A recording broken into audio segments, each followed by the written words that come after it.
I want to thank you to coming to our final, I don't like that word, but final discussion group of the fall. I wanted to thank you for being here, but also tell you that we will be hosting post-election conferences to talk about what happened in some detail, as we always do. This year, November 28th, will be on Kansas elections, and then December 5 and 6 will be on national elections. So those are programs that you'll want to, if you're a political junkie, and I don't think you'd be here if you weren't, you're going to want to be part of that, because I think we have a lot of fun and have lots of fascinating guests. But today, I just wanted to come by and thank Kelly Dietrich for doing such a fantastic job as Fall Fellow. Please join me in thanking him. And he's had a great discussion group, and we've had very nice crowds, wonderful crowd today. Appreciate your coming out on kind of a dreary day. And I'm going to turn it over to Kelly. Kelly? Thank you, Bill. Welcome back, everybody. Week 7, I can't believe we're finally here. It's good to see some new faces and plenty of returning faces. Today I have 2 fantastic guests with me who I'm going to introduce in a moment. As always, this is meant to be interactive and entertaining as well as educational. So if you have questions, raise your hand. One of the fantastic Student Advisory Board members will get you a microphone, not so much because we can all hear you here, but for people online to understand what you're asking. It's been an honor to be here. I'm excited about this week, and we'll be back for part of that post-election conference. So with that, I'm going to jump in with introductions of 2 of my favorite people in Democratic politics.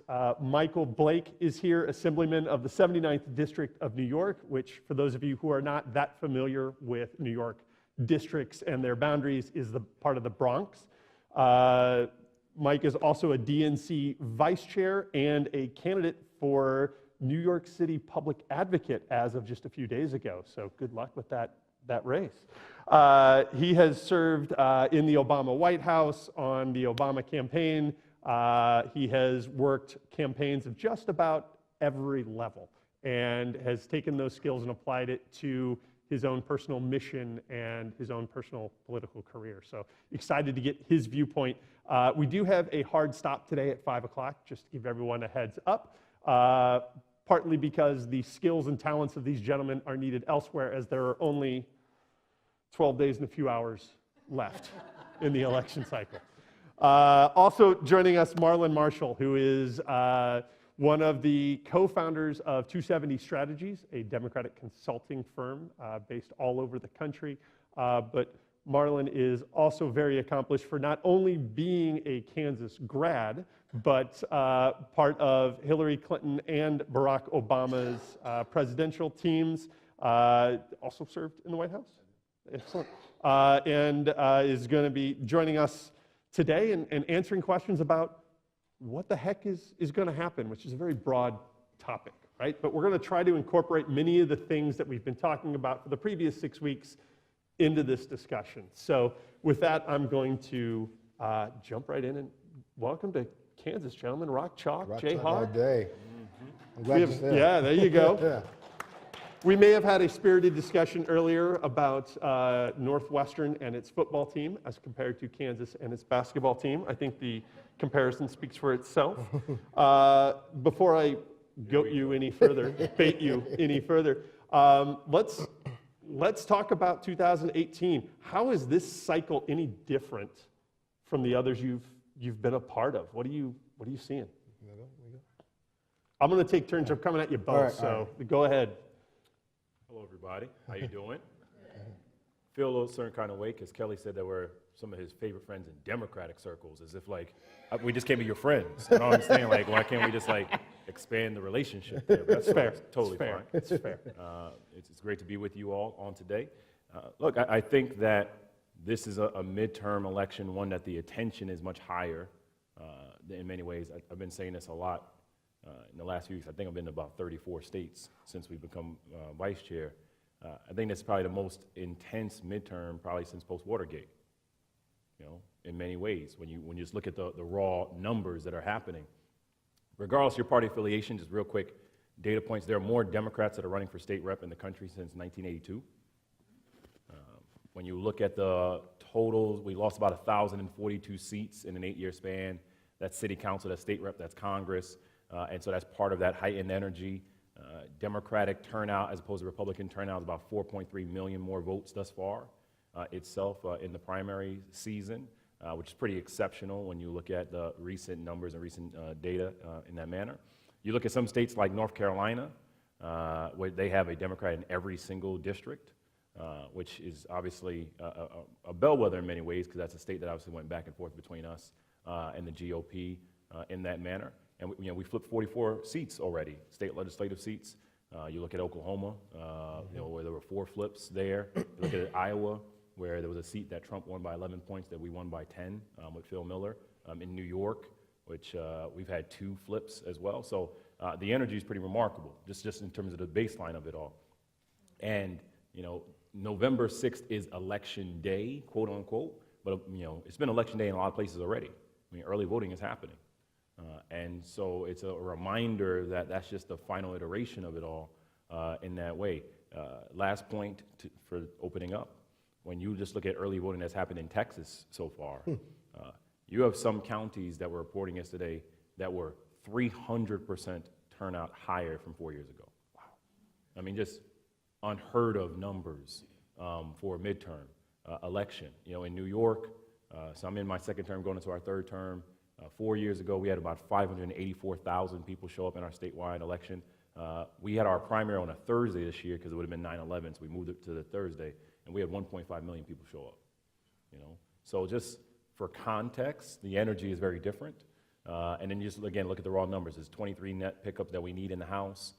There are 25 seats that Hillary Clinton beat Donald Trump in that has a Republican as a congressional member right now. There are 119 congressional districts that are more competitive for Democrats than the Connor Lamb seat that we won. You need a net 2 in the Senate, in which we can dive into that a little bit further. But it is the makings of a pretty remarkable election night, which, for final context, we will not be done on election night. In many ways, there will be several runoffs that will be happening. In the Senate, notably, Mississippi won't be done on election night. It is very probable that Mike Espy is going to be leading in the polls when we're done. And so you could have a scenario that we have to wait 3 weeks before we know who actually has the majority. That's right. So no pressure. That's a great point about Mississippi. We should talk about that more. Just a few things to add. First of all, I'm Marlon. Good to see you guys. I'm a Jayhawk alum, as Kelly said. Have a little bit of a cold, so a raspy voice. If you can't understand me, let me know. But it's always good, as I say, to be home, which is how I feel about the University of Kansas. Actually, I was here last week for a board meeting at the Dole, so I'm like back-to-back weeks. So I'm like, Bill, what do we need? What do we have next week so I can come back? I know, right? Yeah, right back on the plane. I agree with everything Mike said. I'll add a few things. One, I think, so I worked on Hillary Clinton's race. I think there's a lot of people who realize, I always remain optimistic, even in the darkest of times. I try to just look at the bright side of everything in life, not just about politics, but in life. And I think some of the things I always thought when our president became our president was that people would realize elections have consequences. And I think we're seeing that by the energy that's happening right now. Some people who may have stayed home in the 2016 election because they thought all was said and done, it was like, whoa, my vote actually really does matter.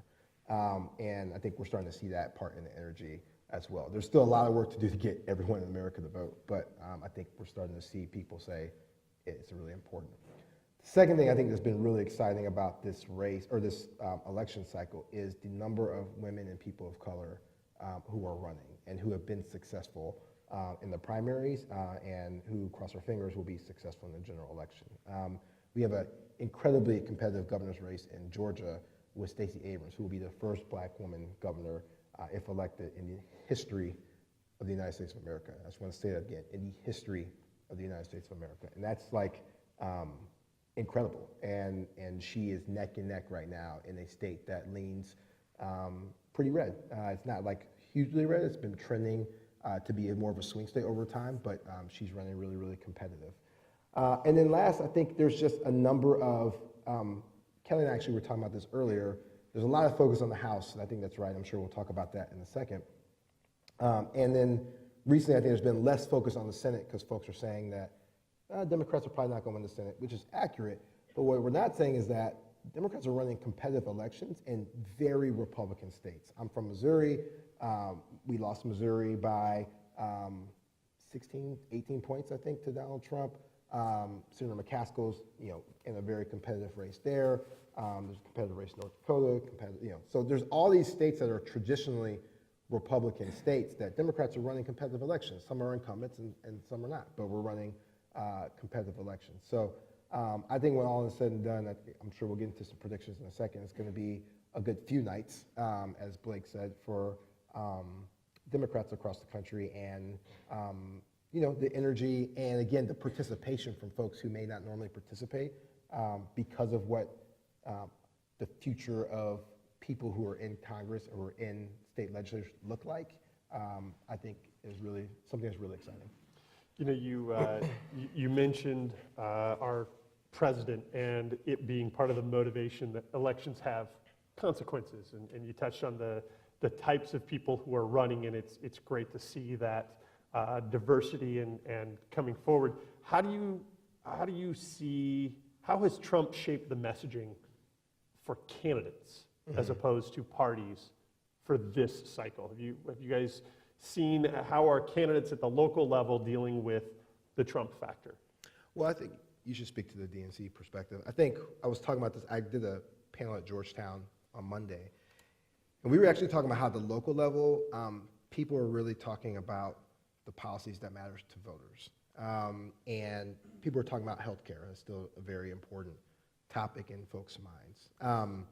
People are talking about, obviously, the economy. There's just a lot of different policy-related aspects that I think people are actually focused on locally. I don't believe you can win an election if you're just about what if you're just against what Trump stands for and are not about what you stand for yourself. And I think locally we're seeing, and this is part of the reason I think these races are competitive, people are talking about what matters in their district, they're talking about what matters in their state legislature, they're talking about what matters in their state, and they're contrasting because Trump has a record now, and they're saying what they could do better, but it's not just on, some of the things that he tweets or comes out, it's actually about what matters to people. Because if you just play in the sandbox of going back and forth on what he's saying on Twitter and this, that, and the other, you're not getting your message out to the people. And so I have seen people do that and focus more on locally what's matter to people. I'm going to rock the boat early. Let's just get straight to it,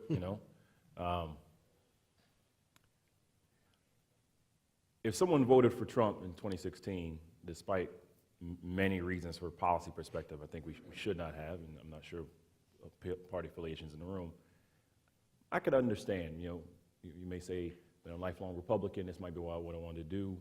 I was uncomfortable with Secretary Clinton, even though I do think she would have been a better president. I can grasp that, right? Here and now, when you had Donald Trump, who conveyed this week proudly that you can call him a nationalist, there's no more confusion of what's going on. I think reality is, if you are aligned with him as a candidate, you are aligning with white supremacy. You're aligning with the mindset that we should rip away babies from their parents. You're aligning with a mindset that people shouldn't have the opportunity to stand up for their communities, and that women should just sit silently by as you have Brett Kavanaugh and others talking about sexual assault. And I think the reality is there's no more confusion around that. And the candidates, and to your question, candidates have been aligning themselves with that rhetoric on the Republican side. And they've been very comfortable about that. And it's been reprehensible. I'm just going to call it what it is, right? If someone is actually and consistently conveying they're fine with this, I don't think that's the person you should have representing you. And so I do think there's a question that will be very clear going into these elections. And I think this is part of the reason why the midterm energy is higher than it's been before. You're not having a question of, are the Democrats and Republicans the same? Which usually happens. People walk into the election like, oh, all of you are the same. There's really no differences here, even though we think there's pretty dramatic differences in this approach. But we have gone from the policies to the principles now. Like, there's a values exercise that's happening. And I would encourage everyone in the room and those that are following, I'm not sure if it's live stream or it may be, like if roles were reversed, and we both had the honor of working for President Obama, campaign in White House, if Barack Obama would have ever gotten out and said, yes, I'm a nationalist with an understanding that this is about just one community, how would you feel about that? How would you feel if an entire party is making a conscious decision, as they did with the Kavanaugh hearings? We really don't care. Which is what they said. I mean, it's not like me just making this up. This is literally what they said. We should just keep going, right? You know, and so I do think it puts people in a very onus box. And this notion of, well, Trump is not on the ballot, that's nonsense. You know, that's utter nonsense for individuals that are happening here, so, especially here in Kansas. Regardless of what you feel about Chris Kobach, right? Like, this is someone who has a repeated history of lying in many different ways, over and over again, talks about this nonsense of just random people showing up to vote. I mean, it's just ridiculous in every way, right? And it would be irresponsible for us to not say that that's not aligned with the Trump ideology. And that may make some folks uncomfortable, but that's just the reality of it. And we can't ignore that reality in this environment of what we're going in. Lastly, 52% of state legislators that are elected this year are going to be your legislators when it comes to redrawing of lines, right? So if you care about Congress now, you should be caring about what's going on down ballot as well, because that will determine where we go for the next 10 to 12 years. So how much of this election, in your opinion, is about Trump, and how much is about the local candidate? Oh, it's both. I mean, Trump is a misogynist, sexist, racist, discriminatory, narcissist, right? Et I cetera, will et cetera, mention he's a vice chair of the yeah, DNC. you know, like, This is the nonpartisan Dole Institute. It's fine. You're fine. well, I mean, respectfully though, I'm also a New Yorker. Walk me on this. This has nothing to do with party, right? As a New Yorker, Donald Trump is the same one who brought a full-page ad years ago calling for the death penalty on the Central Park Fire, even when they knew they were innocent. Donald Trump is the same one whose father was at KKK rallies and is documented of this. Donald Trump is the same individual who's had multiple lawsuits for intentionally trying to keep black and Latino people out of housing. This has nothing to do with party. He is not a good person. And those that are aligning with him are okay with this. So yes, this is about Trump. And this is about a mindset of, do you think other people should not have a chance to succeed? Plain and simple. This garbage about the caravan right now. All these people just randomly showing up. Come on, we know what they're doing. This is race baiting, right? And so does it also impact the local elections? Yes, because you have to be able to balance the two in saying, this is wrong, right? But let me tell you why I'd be good. Let me tell you what we can do for our respective policies that will have impact on you. I can acknowledge that what Betsy DeVos is doing in the Department of Education is not helpful, while I will simultaneously talk to you about what we should be doing on student loans. I will talk to you about how the Treasury proposals and the tax plan was a scam, as we told people we were going to be, in which the top 1% made more money. If you didn't see it again, the stocks had a massive downfall again today. We continue to tell people, like, this was going to happen. But you have to be, as a local candidate, explain, here's what I will do. Yep. Yeah, I agree. I think tactically speaking, you can't avoid talking about the president in any midterm election, right? It's, They did that to us. Right. You can't avoid talking about the president. And I think particularly in the current administration that we're in, the current just media cycle, you almost have to speak about it in order to, like, get covered, right? Like, just from a tactical perspective, like, if you're not contrasting yourself with what's happening in DC, it's hard to get press. Like, it just really is. That being said, you have to be smart about how you contrast yourself, and you have to, again, say what you stand for, because if you're not saying what you stand for, and you're just like, I'm against, but you don't give people something for which to be for, I don't think that's gonna end up being successful, because there's a good segment of the electorate that's always looking for, like, something to, like, hold on to, and to say, like, all right, I believe this person can take us here, and if you're not speaking to that segment of the electorate, and you're just saying, like, I'll be against everything that is, I don't think you'd be successful. That's fair. You have a couple of interesting clients and projects this year. There are several ballot initiatives going on around the country. I know there is one in Florida about restoring voting rights to those convicted of felonies. And that has some implications for a pretty major race down there, not only for governor, but for Senate, as well as implications in 2020 in the Electoral College. One of the things that we haven't really discussed in this discussion series is how ballot initiatives work within the election framework. How do those clients work with or around the elections that are going on? Because clearly they influence each other. Yeah, totally. That's a great question. So, first, there's a number of ballot initiatives happening across the country. There's some to raise the minimum wage. There's some to restore rights, which I'll get into in a second. And I think that in not only a midterm, but a presidential year, a lot of that gets missed, and people don't talk about it as much because they're so focused on the drama that sometimes happens in D.C. And so I'm glad you raised it because there's a lot of policy changes that sometimes happen at the ballot initiative level. So I'm working on the ballot initiative. It's Amendment 4 in Florida. Florida is one of 4 states where if you have a felony, and that could be any felony, there's one article said that if you like mess around with a lobster trap, which I've never seen a lobster trap, but they exist. It's a felony in Florida. It's like one of 530 something felonies that exist under Florida law. You lose your right to vote forever. Not till you've completed your time, but forever. And it's only 4 states that have that. It's an old law, it's an old Jim Crow law that was meant to harm African Americans. Since then, this was from way back in it's in the Constitution of Florida. A group a few years ago started really organizing around this of returning citizens to say, that's kind of messed up that, I've paid my time, paid my debt to society, done my time, and I can't be a citizen, a full citizen and actually vote with everyone else.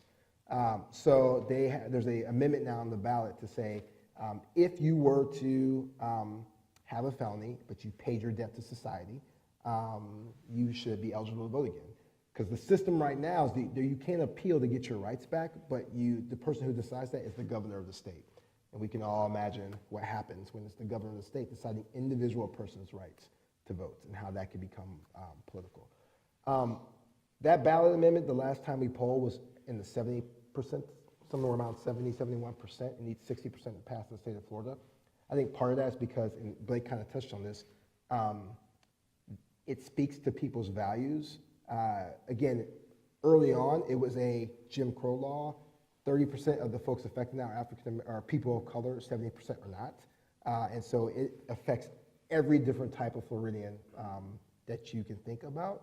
And we have not actually coordinated with other campaigns because we're trying to make sure this does not become a political football between the governor's race down there or the Senate race to say, this is not about that. Those races are important, but this is about restoring rights to people who've paid their debt to society. And everyone you should have your right to vote back. And we as a society should welcome you back after you've done your time into our society, as that will help you not reoffend anymore. So it's an interesting strategic dance where we don't want to be political, but we know there's a lot of politics happening. And so how do we know, with everything going on, is there times where we can use things going on to get out our voice? But again, like most campaigns, we were just trying to speak about what really hits you here and what talks to people's values, and not just about winning or losing, but what speaks to people's values. So turning out people to vote, we've talked about the enthusiasm, we've talked about candidates coming out of the woodwork everywhere, and we're winning a lot of elections. How are candidates actually turning people out to vote? I mean, are you seeing the same surge with volunteers? I'm getting a lot of text messages, oddly enough, for the first time this cycle, had some in the presidential. That seems to be working its way into more and more campaigns. Does that work? What are you seeing out there as you guys travel around that is working and changing, and how are we getting people out to vote? You're on the road. A lot, which is what was just happening there, talking through logistics. I'm going down to Florida to go help Andrew Gillum. I think you have, a lot of individuals who have more senior level experience that's getting more involved in the local races. And so you're able to bring those tools and those assets into races you hadn't have seen before in that way. So when you look at Hustle, which has been fantastic to be able to utilize that, to be able to get to people through text messaging tools in that manner, to what we've done at the DNC, recognizing, like, I don't even know the last time I had a landline in my house, and so we purchased 94 million cell phone records from around the country, and then turned that over to the state parties, so that state parties can more directly connect with people. We partnered up to identify every 787 area code that was pinging in the state of Pennsylvania and the state of Florida for 30 straight days, because then you could tell someone that was that. 787 being the area code from Puerto Rico.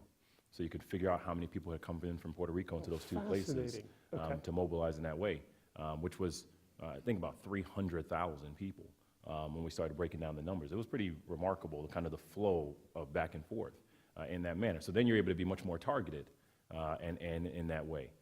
We launched the website iwillrun.org.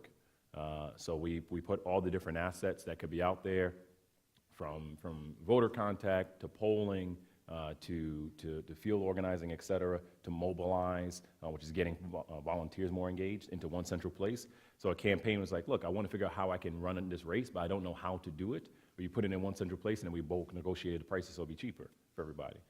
And so those things are happening to make it easier for you to run your campaign, so that you can be a candidate that's focusing on the values exercise, and your staff can be able to mobilize in that way. Equally, and I'm not just saying this because you're here, but I think a lot of us have dove a lot more into training. So whether it be National Democratic Training Committee, whether it be New Leaders Council, Swing Left, Flip Up, all these different entities that are out there. And when I say a lot, is for anything you care about, you practice. Anything you really care about, you study. If you want to get really good at that. And so we shouldn't be surprised on why you take that same kind of approach when it comes to professional development, and why would you take that same kind of approach for a campaign? There's a rhythm to this. At the end of the day, a campaign is who has more at the end. Like, it's just a raw numbers exercise, but the method and the strategies in getting there, you have to be pretty disciplined about in that way. Lastly, I think what we're also seeing that is different, there's an understanding of explaining the issues in a more practical manner as opposed to before. So last year in Virginia, Medicaid was the top voting issue, far and away. 37% of people that showed up to vote in Virginia, it was for Medicaid expansion. And so when they held the governor's seat in AG and LG, and then you had 15 pickups as well, what was the main thing they wanted to see happen this year? It was Medicaid in that manner. And then when Justin Fairfax, so in Virginia, the lieutenant governor does not run with the governor. It's actually separate tickets. So he was elected on his own, had to break 4 ties. And when he was finished breaking the ties, 400,000 people in Virginia have access to Medicaid expansion that they didn't have before. So it makes it much easier for the subsequent elections, because now you're able to say to other campaigns, see what happens when you talk about the issues? See what happens when you make it real practical, when you don't talk about it in this grandiose sense of Obamacare, but you start talking about it in a pre-existing conditions and mammograms and colonoscopies and staying on your parents' place at age 26. Then people start understanding, like, oh, yeah, this kind of does make sense on why we should talk about it in that way. So I think that intersectionality has happened in that way, and getting people to recognize that you can't just think about the White House. You can't just show up every 4 years and just hope everything's going to be okay. So true. There are lots of ways to spend money on a campaign. Good, bad, ugly. This year, it seems to me from reading the articles that there's a whole lot of money coming in, especially at the U.S. House level, where you're seeing people raising $2 million a quarter, $3 million a quarter, which that's what a race used to cost. If you're on a campaign that has this influx, right? Beto O'Rourke, $39 million in a quarter, right? What can you do? How do you effectively spend that money, right? I mean, there's a limit to how much TV you can buy. And I'm assuming for most places, I know that like here in the 3rd District of Kansas, there's no more TV to buy. Nope. Right? It's filled. What? You were saying, like, thank goodness. Yeah, right. I don't know how long you've been on the ground, but you watch the TV, man, you'll see them all. What do you do? What are your options available to you when traditional communications, traditional media of television is no longer available? Woo! A few things. One, obviously digital, and thinking about ways to communicate with people online, and how can you ramp up your digital advertising that can hit communities or target communities. You know, I think Blake kind of said this point, but when you're on a campaign, you are also trying to be very efficient with your resources, and a lot of times that means there's a whole segment of the district or the state or whatever that you're not talking to. And so if you have an abundance of resources, 39 million is a lot. I don't know how much it gets you in Texas, but it's a lot. Yeah. But if you have an abundance of resources somewhere, and there's a group of people that you're not speaking to, can you expand that conversation to, and that doesn't have to be online, that doesn't have to be on TV, it could be online, that could be field. And also, you know, I think some of the best campaigns are the ones that take a little bit of a risk and they invest early in organizing, and really say, feel is going to be central to our campaign, because I think at the end of the day, what makes you successful is to build a relationship with voters. It's not to talk to voters, but it's to actually build a relationship with voters. And the best way to do that is, in my mind, organizing. And so sometimes you got to take that investment early and do it early, and then hope down the end when your campaign catches fire that you raise some money, that the investment is paid off, and then you can make some other late decisions. Not many campaigns do that. They spend very, small until the very, very end. But sometimes if you're really going to do it right, you got to spend the field early. So hopefully those who are raising money now are using it to have paid for what they already have done. If that's my opinion, what they should do. Marlon's 100% right. So when I ran first time in 2014 for state assembly, so I represent 126,000 people in my district. I had a 6-way primary itself. It was an open seat. It was a seat that, as Marlon knows, I was sued 3 times because they tried to kick me off the ballot. It's a longer story. Probably requires bourbon. It's going to be okay. Right? You're here now. It's all good. Just right, and in the midst of all of that energy and attention, only 5,174 people voted in the primary. Okay? Now, I still represent 126,000, so I got to go help everybody now. So to your question, and this is why Marlon's right, when you have more resources, it allows you to go expand the pie and who you're talking to, because you have to make conscious decisions of who are the likely voters, of the people who pretty much are going to show up, who may not have made a decision that are still persuadable, right? And if you have limited dollars, you have to make some difficult decisions in which you may have to decide, you know what, I can only go after those that have a history of voting in these kinds of elections, that they only show up in state legislative races consistently, as opposed to those who may not have. You know, the beauty of what Beto has done and is doing, he has completely changed the playing field down there in a way that Cruz and all of them were not ready for. You know, I lived in Texas. I lived in Texas 2003 when I was working in Austin, Texas. Austin is one of the most democratic cities in the country, quite frankly. You wouldn't think about that because it's Texas. And so when you see that turnout of early voting as high as it is right now, that's because they've been investing for a long time. And they were able to have the resources to do that in that way. Here in Kansas, the reason why you're looking at CD2, CD3, this governor's seat, I think Secretary seat as well, was because there was early investments that you're able to build that relationship. And in this instance, putting on my partisan hat, when you go into states like a Kansas or a South Dakota, where we have a great candidate for governor in Billy Sutton, when you go into the states where you have to convey that Democrats are not the boogeyman, right? You need those resources to have persuasion conversations, right? Because you're breaking past the narrative that's out there. I'm a lay minister. I spend a lot of time talking to people about my values drive my faith, and how my values drive my faith, and that drives my voting. You know, and to be able to engage in that conversation in spaces, you need the resources to do that. And once we get into, pretty much once you get into next week, you're in those final few days of persuasion, right? Where you pretty much have, you probably got like another week maybe of persuasion that you can do right now. And then once you get to next Thursday, Friday, just pure turnout. You're just in a zone of, how do I get my people? And so the reason why people are constantly asking you for money now, it's not that they're trying to sit on it. It gives them the chance for final persuasion. You know, again, just last thing on you look at like Beto's numbers. Beto's essentially down 3 or 4, which when you look at margin of error being 3 or 4, that's essentially a tie, right? Yep. And if I'm Beto O'Rourke and I go into next weekend and I'm down 3 or 4 points, I'm feeling pretty damn good about my chances, because the turnout of non-traditional voters are off the charts down there right now, right? Which has been the case everywhere. But you're only able to do that by having the resources to do persuasion, and in that manner. And to Marlon's point also around digital, you know, I don't want people to be concerned overly, but still being understandable. Like, Russia is attacking our systems. Like, that's not some theoretical thing. I'm telling you, they've attacked 20 of our state voting systems. They've stolen data from states. He obviously knows this very well from the national level, what happened in 2016. And so the other reason why we got to spend so much money and why this matters is our voter protection efforts have to be exemplary everywhere, you know, to give us a chance to be ready for what is coming. You know, you look at what's going on in Georgia.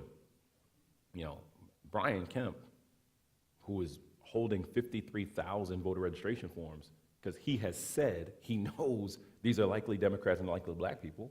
You know, last week, if you didn't see the video, where they stopped a bus of black seniors wanting to go vote. They literally stopped the bus and made them turn around. So what does that mean? Then that means you got to triple down on your voter protection. You got to move other resources you otherwise might have thinking about, so you have a chance to win these races. So let's, that South Dakota governor's race is actually one that's under the radar, but I think he's going to win. Fantastic. I think Billy's going to win. Pickup. I agree with you. He's an amazing candidate. But let's flip the question and approach from a different angle. Let's say you're a Republican running for House, or, you know, running for re-election, and you don't have these funds. What's your strategy right now? What are you out there saying, trying to do? They're saying that they're nationalists and they're going to probably come here and get it, right? Like, I mean, probably calling the Koch brothers to help them, bail them out. You know, they got Citizens United to give them that competitive advantage. I have a friend who works in the administration who said to me at the end of 2016 that they know they cannot beat us when we show up. Like, it's real methodical on that on the Republican side. And again, this is not me passing judgment. They just it's just a numbers exercise, right? Like, the polling of 2016 was pretty accurate. Turnout was terrible in a lot of places. Like, people were pretty clear who they wanted to vote for. It's just they didn't just show up. And that's a whole longer conversation in that manner. So you look at the Republicans now, they know what they're doing. They're like, look, let me go get my 42, 43%. You know, if I got a three-way race, I'll be okay. And I'm going to hope and expect your other side won't show up. You know, there is a reason why they're doubling down on this stuff, because they do believe this is the way to lock in the base and an expectation. So if you combine that with voter suppression, then you don't need as many resources. And then they also have the competitive advantage. They can have 2 or 3 people make a phone call and millions of dollars just showing up out of nowhere on their side. You know, I don't want to treat this lightly because it's serious. You know, we've seen obviously the horrific acts of terrorism in the last 24 hours of these bombs that have been showing up, right, in these places that were active. You know, it is impossible for me to believe that George Soros was on that list coincidentally. He's one of the top Democratic donors in the country. He's a big-time progressive person. Like, you know, for you to show up for Soros, Clinton's, Obama, CNN. just like, There's a pattern there. There's a clear pattern of what you're trying to convey, which is fear. You're trying to drive home a narrative of fear, like, you know, don't attack our guy. You mentioned Mississippi. I want to go back for one other thing, just so everyone here understands. We were talking about persuasion before, and there are generally 2 phases of a campaign. In the persuasion phase, if I am a Democrat running for office, I'm not talking to Democrats who I know are going to support me. I'm talking to swing voters. I'm going to talk to people who haven't made up their mind yet about the election. When I switch over to GOTV, that's when everybody I've identified as voting for me that's who I'm talking to. I'm not trying to convince you to vote for me. I'm trying to convince you to go vote now. And so that's a change that traditionally took place a few days before the election, right? The weekend before the election. Now with early voting, often those two phases overlap. But you mentioned Mississippi, and just give us the background briefly of how that election works and the runoff and why we think that that'll extend past November 6th. You have to get 50% on election day. It's highly unlikely any of their candidates will. But Mike Espy, who has been elected statewide down there before, an African-American candidate, has been up in the polls pretty consistently. If you don't get 50%, then you go 3 weeks later, and then it's winner take all 3 weeks later on the 27th. Against just the two candidates. Against the top two, in yeah. that manner. And this is similar to what we saw in Georgia a few years ago, where they had to go to a late runoff. I think it was like a December runoff that happened down there in that manner because of a special election itself. You know, and I think if I were to handicap the day, I think Arizona and Nevada will be tight, but I feel like we win both of them. I mean, we have to acknowledge we're down in North Dakota. We just got to be honest about that, right? So you need one more.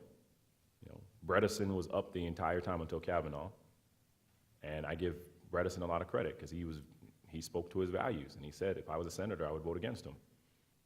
And he was pretty much up. He's been down about 3 or 4. Right? And I'm sorry, Bredesen is? He's former governor of Tennessee. He's a Democratic candidate in Tennessee, which that was going to be probably number 3. That probably gets you the net, which the reason I'm giving that context is that's what brings up Mississippi then, Yep. right?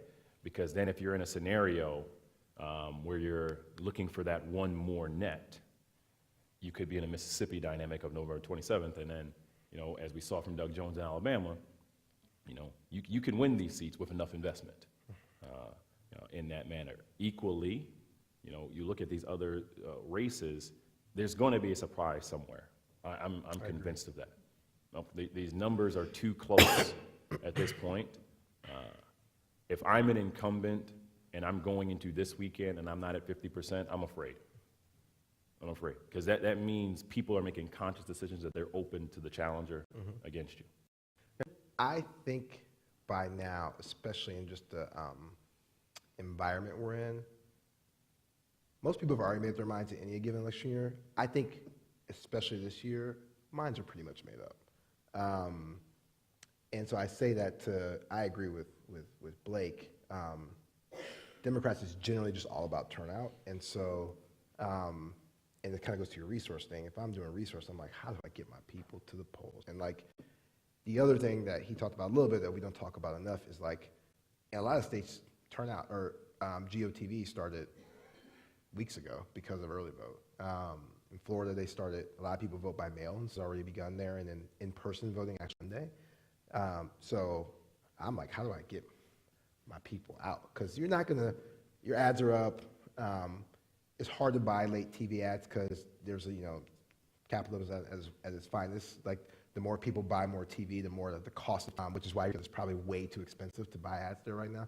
So like, there's not much more to do in terms of actually communicating from a persuasion standpoint. Now it's just like, how do I get my people up? If I'm a Republican, to back to your question there, it's like, how do I stay in the news, you know, stay in the news and maybe cover me at doing something that looks like I'm about the district. So strategically, that's what I'd be thinking about right now. I want to make certain we get questions in a minute, but you brought up Tennessee and Kavanaugh.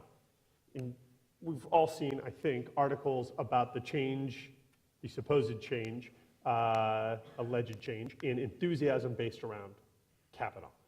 Do you, either of you, believe that has changed or affected enthusiasm amongst Democrats for this election? Has it affected Republicans? Will it have an effect in 12 days? I think, I'm gonna let him answer the question. I definitely think it affected Republicans. The question I have is, would it have ability to vote increased? All polling shows that since Kavanaugh. The question I have is, was that intensity coming either way or not? Right? Intensity increases as you get closer and closer to an election. And Trump is out there now doing more and more events in more and more states, rallying the base, which is where you've seen the numbers get.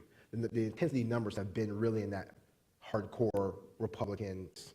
And so that may have naturally happened anyway as he goes out there and he is saying this midterm election, if you're voting for X candidate, you're voting for me, right? He is saying that in different rallies. So it helped, yes, on their side in terms of the intensity because he made it into a political fight. But I'm wondering, like, if that intensity may have been coming no matter what, because there's a lot of attention around this midterm election. Yeah, totally. I think that the enthusiasm from the Republican side, from a numbers perspective, has increased. But the reality is, whether it's Kavanaugh or not, Trump would have found something to be a rallying. Like literally, like we're 2 weeks from the election. I mean, this also shows that they know they have nothing substantive they can talk about. Backland was so great, all these different things. Their strategy right now is, caravan is coming to the States, you should be terrified. But it's all a part of a coordinated approach. And I also think when you look at McConnell and the fact that he reneged the deal last week that they had with the Senate Democrats of, here are the 12 judges at the lower level that they were going to agree on so that everyone can go out and campaign our mind.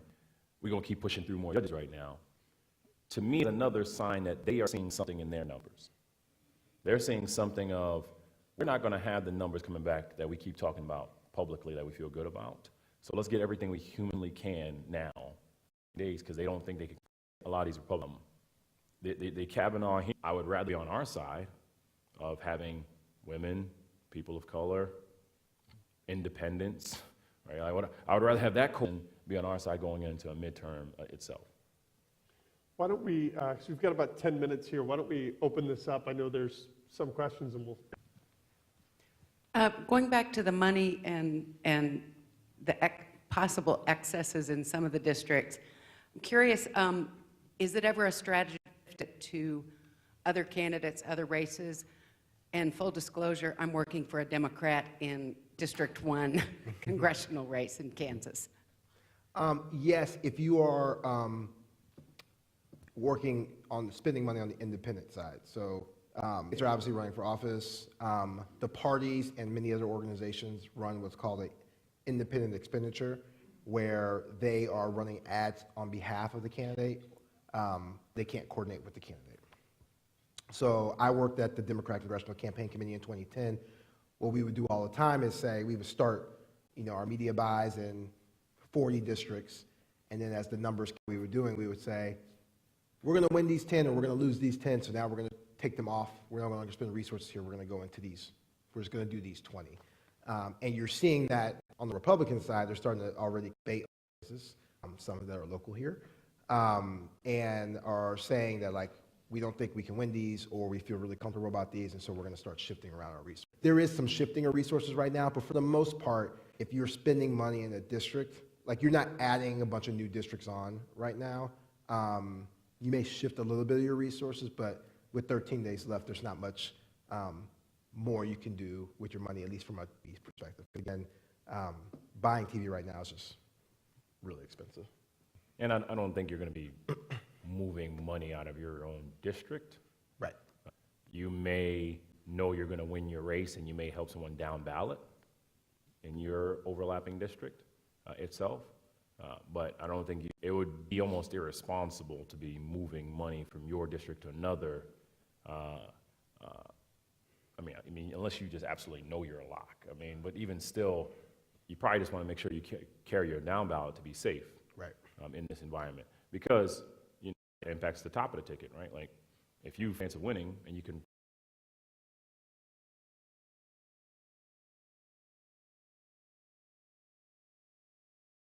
I think there's like a bunch of competitive elections in Kansas. I think we'll talk about CD2, CD3, and your gubernatorial efforts. CD2, I think, is, you should comment on this one as well, but competitive, harder, but competitive. CD3, we're live stream, right? We're live stream. Okay, hi. I went to college with Yoder. I still play fantasy football with Yoder. I think Yoder's going to lose. Sorry. But I think that's just a tough seat for him right now, and I think that Sharice Davis will, I think the way that's moving, I think that's one of the seats that's going to go for Democrats. And then, man, your gubernatorial is tough.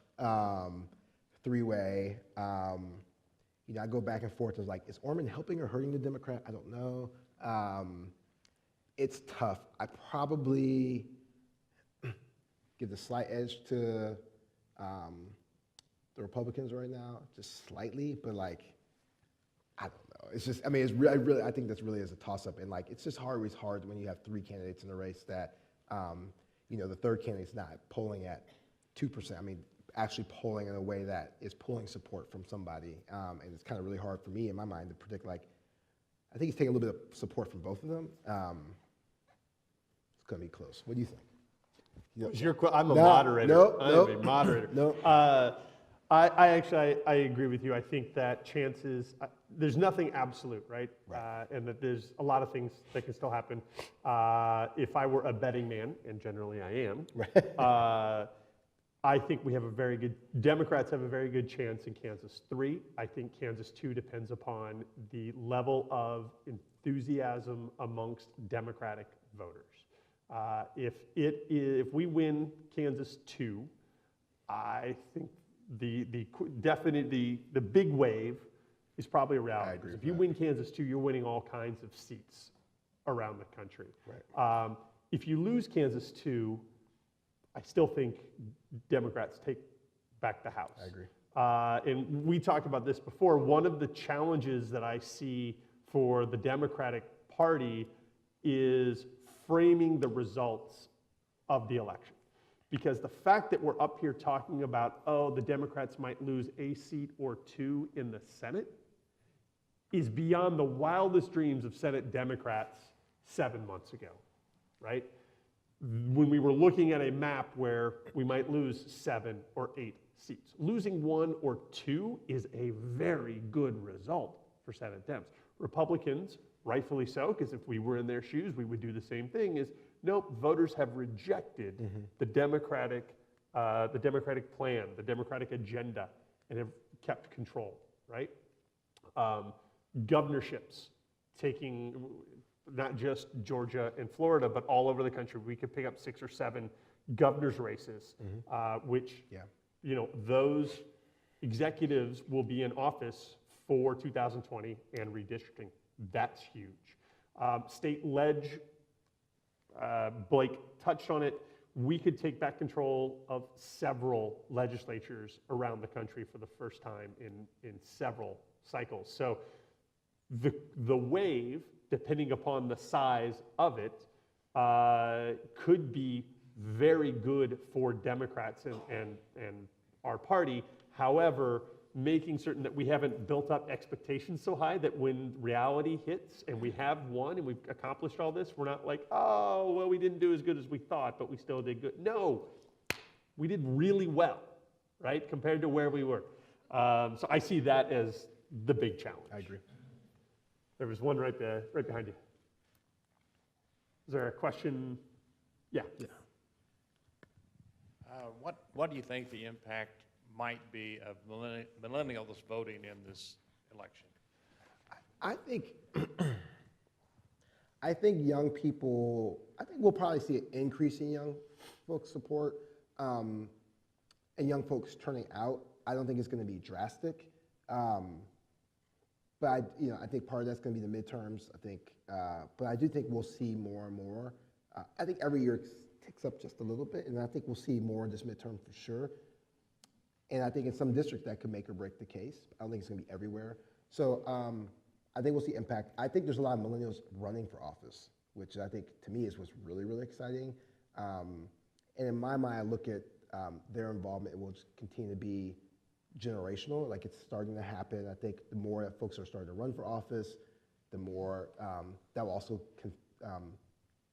get people to participate in the process. So we actually have there's a bunch of Obama alumni who are running for office, and there's like a little fund you can donate that will go to like all 16 of them or 18 of them who are running for office. I think there's more than that actually. So I think it's really cool. So I think we'll see an increase. I don't think it's going to be like, oh my God, it's off the charts. But I think you'll see more than what you saw in the 2014 midterm elections, and a lot of districts I think it could make or break a difference.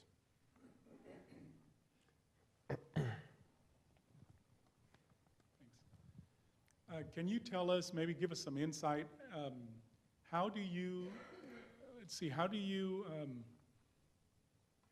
I'm sorry, how your Republican consultants or colleagues from the other campaigns, how do you dialogue with them, or how has their attitudes changed or their strategies changed, maybe as compared to 10 years ago or 15 years ago, given the current context? Yeah, so funny, on the panel I was on the other day, I was on the panel with Ed Goes, who is a, Republicans have kind of two big polling firms, and he's the head of one of the polling firms. There's a bunch of polling firms, but like there's two that kind of get most of the Republicans running for office at the federal level. And you know, he made some important comments in my mind about 2016. He said that, you know, it was the first time where, in most races you have a bunch of people who supported a candidate on both sides, and then there's some people, usually a small amount, who are like, I'm not for any of those folks, right? And usually that percentage is really small. And in 2016, that percentage was higher. And so a lot of people, I think Blake mentioned this, didn't vote because they were like, I'm not a fan of either candidate, and so I'm just not going to stay home. Or so I'm going to stay home. I think, and then the point he made after that was, you know, what they're essentially, I think, figuring out now is like, how do you operate in an environment where Trump is president? And, you know, when they stick to policy, when they're actually focusing on policy, if you look at a lot of Trump's numbers on policy, some of his policy numbers are actually good, right? Like, in some polls, you see a little bit more than the majority support his positions on the economy. But when it comes to his persona, that brings him underwater.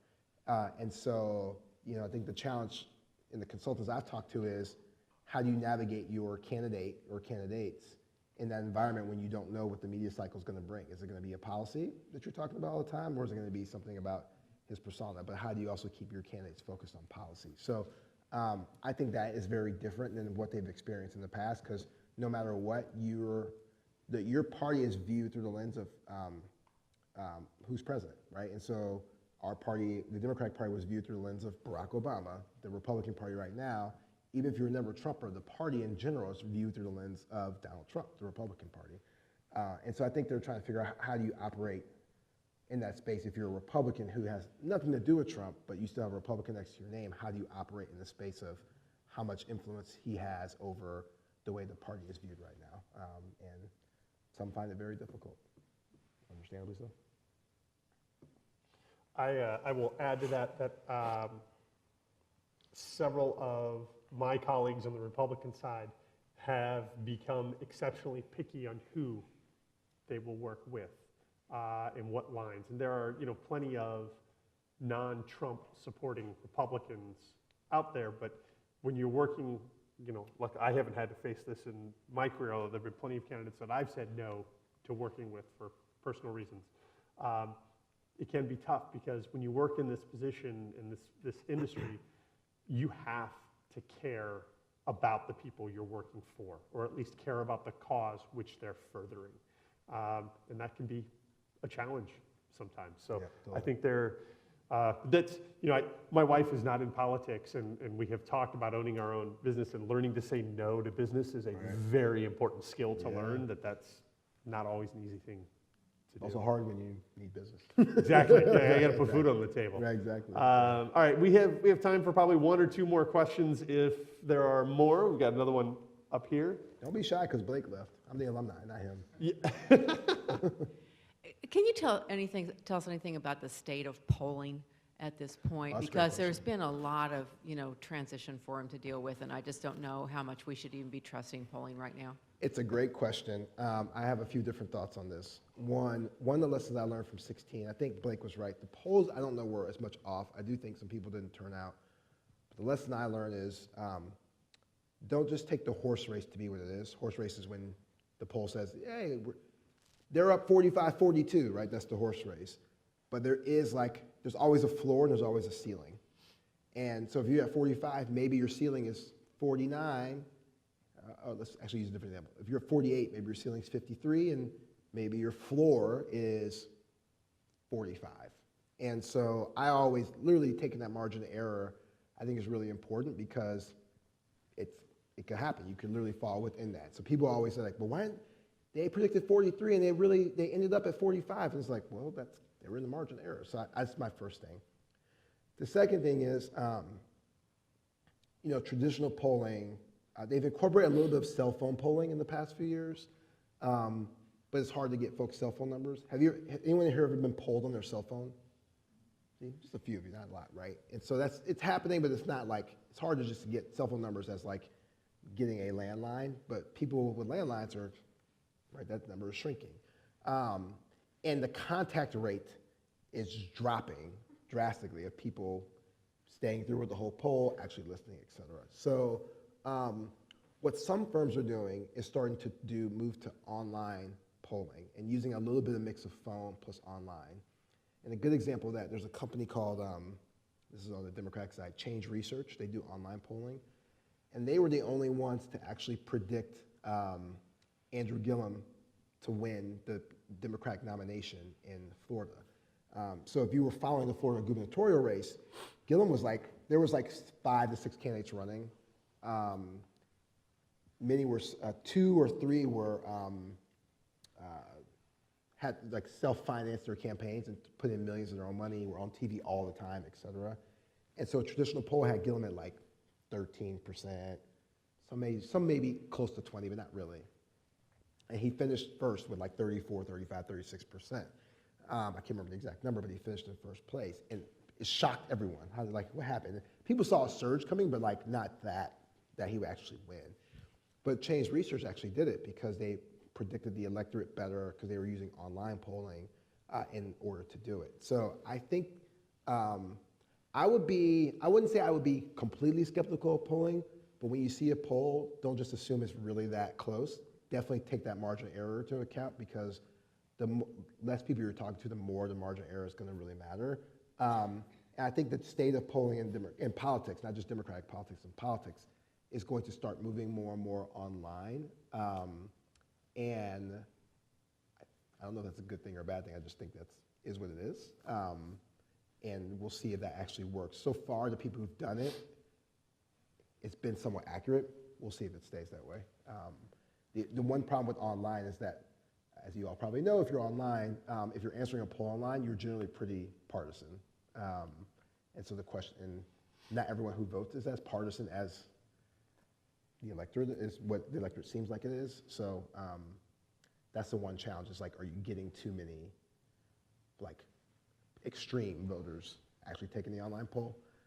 So a lot to figure out. I don't have the best answer, but a lot to figure out. But be cautious when you read polling. Don't be super skeptical, but dive a little deeper than just what you hear on the news. Good answer. All right, I think we have one more, or I can call it a day right now. All right, let's call it a day right now. You guys have been a great audience. Thank you very much. Thank you to Marlin Marshall. Thank you all for coming out week to week. Where are my students? Where are my students? Raise your hands. Awesome. Thank you for coming. If you're not part of the Student Advisory Board, see one of the people in back about volunteering. It's an awesome organization you should be a part of. Thank you, everybody. I have one last thing. Oh, Marlon's got one last thing. You got to talk into your mic, man. You got to talk into your mic. Just one last, can you hear me? They're working? Okay. One last thank you to Kelly. This is his last discussion group, so I think we should give him a round of applause again. And for those of you, the one thing I didn't say in my intro is Kelly was a consultant on a Kansas Senate campaign in 2004, and I was an intern on that campaign, but then the woman who was running quit 2 months after she announced, and then I went to work for Kerry, and then the rest is history, and we reconnected years later. So he's always looked out for those of us coming after his footsteps. So big thank you to him, but also just congratulations on a successful 7 weeks. Thank you, sir. Thank you, sir. Appreciate it. Thank you, everybody.